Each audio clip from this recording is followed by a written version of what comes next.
아담에게서 노아까지 이르는 인류의 계보. 창세기 5장의 내용은 세 단락으로 나누어집니다. 첫째, 아담에서 야렛까지의 족보.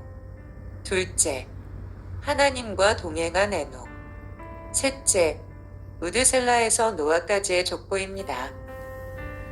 지금까지 천지 창조에서부터 인간의 범죄와 형제 살인이라는 절망적인 상황으로 직행하던 인류 역사에 대한 소개가 잠시 중단되고, 이제 5장에서는 나무란 인류 역사 한가운데서도 하나님이 친히 보존하시는 거룩한 씨 곧 후손이 어떤 경로를 통해 면면이 이어져 내려왔는가를 보여줍니다. 그런 점에서 5장의 족보는 하나님의 인류 구속 역사의 요약판입니다. 물론 5장에 언급된 인물들의 생애를 근간으로 창조 때부터 노아, 홍수 직전까지의 연대를 계산해보면 약 1600년에서 1700년 정도의 계산이 나옵니다. 하지만 여기 언급된 계보는 단지 구속 역사에 있어 중요한 위치를 차지하는 인물만을 수록했기 때문에 그 정확한 연대를 추정한다는 것은 무리입니다. 한편 우리는 성경에 나타난 계보를 볼 때마다 그저 단순한 이름의 열거로 이해해서는 안 됩니다. 왜냐하면 그 계보에 등장한 이름 하나하나는 하나님께서 그 개인의 생애를 어떻게 주장해 오셨으며 또 어떻게 그를 통해 당신의 구속 역사를 전개해 오셨는가를 묵시적으로 소개해 주기 때문입니다.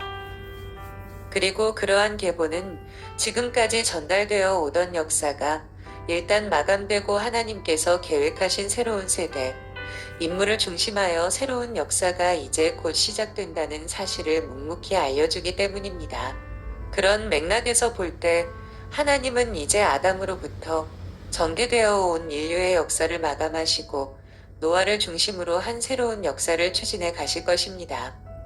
첫째, 창세기 5장 1절에서 20절. 아담에서 야렛까지의 족보입니다. 본문은 인간의 범죄로 얼룩진 인류 역사가 하나님의 거룩한 손길에 의해 어떻게 정비되며 어떻게 보존되고 있는지를 보여주고 있는 인류 구속 역사의 축소판입니다. 즉 앞선 가인의 계보와 대조되는 셋의 계보를 통해 인류 구원이라는 원대한 계획을 조용히 추진해 가시는 하나님의 초월한 섭리를 똑똑히 목격할 수 있습니다. 따라서 우리는 본 계보를 읽으면서 인간의 이름과 행적에 대한 관심 이전에 그 인간들을 붙잡고 역사에 오신 하나님께 더 큰 관심을 기울여야만 합니다. 흙으로 돌아간 아담. 최초 인류 아담은 하나님의 형상에 따라 만들어졌고 하나님으로부터 많은 복과 은혜를 받았었습니다.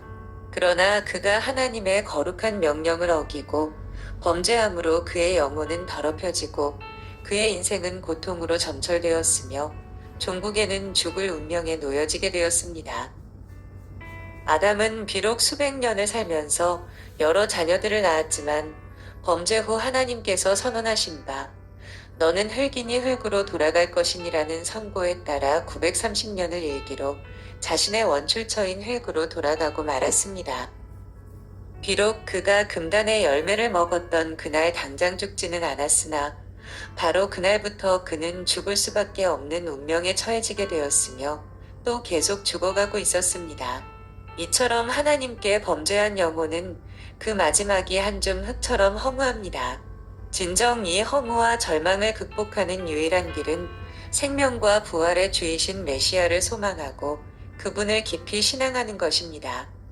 죽음으로 생을 마감한 인류.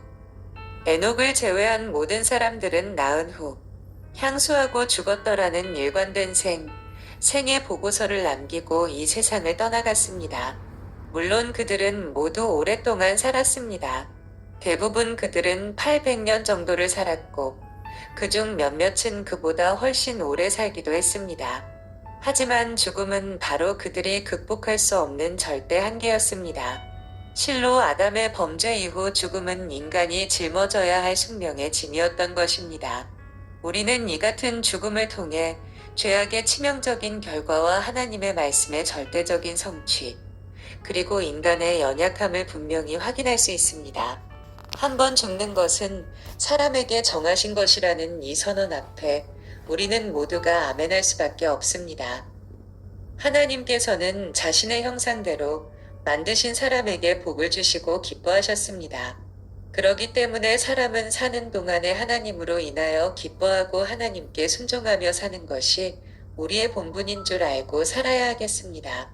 우리 모두 하나님께서 주시고자 하시는 복과 은혜를 사모하며 살아가시길 바랍니다. 두 번째, 창세기 5장 21절에서 24절. 하나님과 동행한 에녹입니다.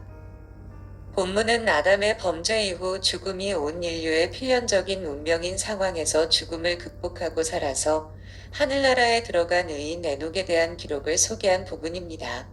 실로 에녹은 죽어 마침내 흙으로 돌아갈 절망적인 우리 인간들에게 하늘나라와 영생에 대한 산소망을 제공해주는 신선하고 복된 소식이 아닐 수 없습니다.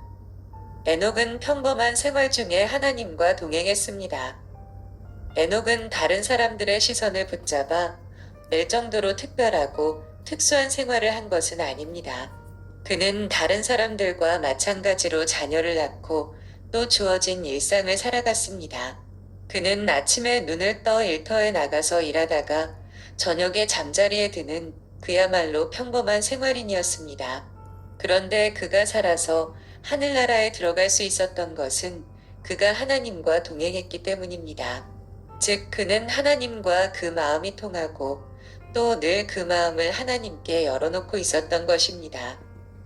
아모스 선지자는 두 사람이 의롭지 못하고야 어찌 동행하겠느냐고 묻고 있습니다. 마찬가지로 하나님과 동행한다는 것은 언제나 그 마음이 하나님과 일치가 되고 늘 하나님 앞에서 일하는 것처럼 행동하는 것을 가리킵니다. 적어도 에녹은 모든 사건을 통하여 하나님을 기쁘시게 하며 어떤 경우든 하나님을 섭섭하게 해드리지 않으려고 온 관심을 기울였을 것입니다. 비록 다른 사람들은 세상과 더불어 짝하며 살아갔을지라도 에녹은 하나님을 따라 살았으며 늘상 하나님을 기쁘게 해드렸습니다. 그것이 에녹의 삶에 있어 최고의 기쁨이었습니다. 우리 역시 에녹처럼 하나님을 자기 삶 중심에 모시고 그분의 뜻에 귀 기울이며 그분의 요구에 기쁘게 순종할 때 우리의 영원한 미래는 복될 것입니다. 에녹은 죽음을 보지 않고 하나님 품에 안겼습니다. 에녹은 다른 사람들과 같은 방식으로 세상을 살지 않았던 것처럼 다른 사람들이 죽음을 통해 세상을 떠나는 것과 같이 세상을 떠나지 않았습니다.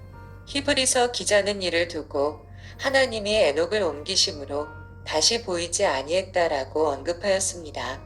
즉 에녹은 이 땅에서 하나님을 기쁘시게 해드리는 참 경건의 생활을 한 것은 사실이나 정작 하늘나라로 이끈 것은 그의 공로나 선행이 아니라 하나님의 주권적인 은혜와 인도에 따른 것입니다.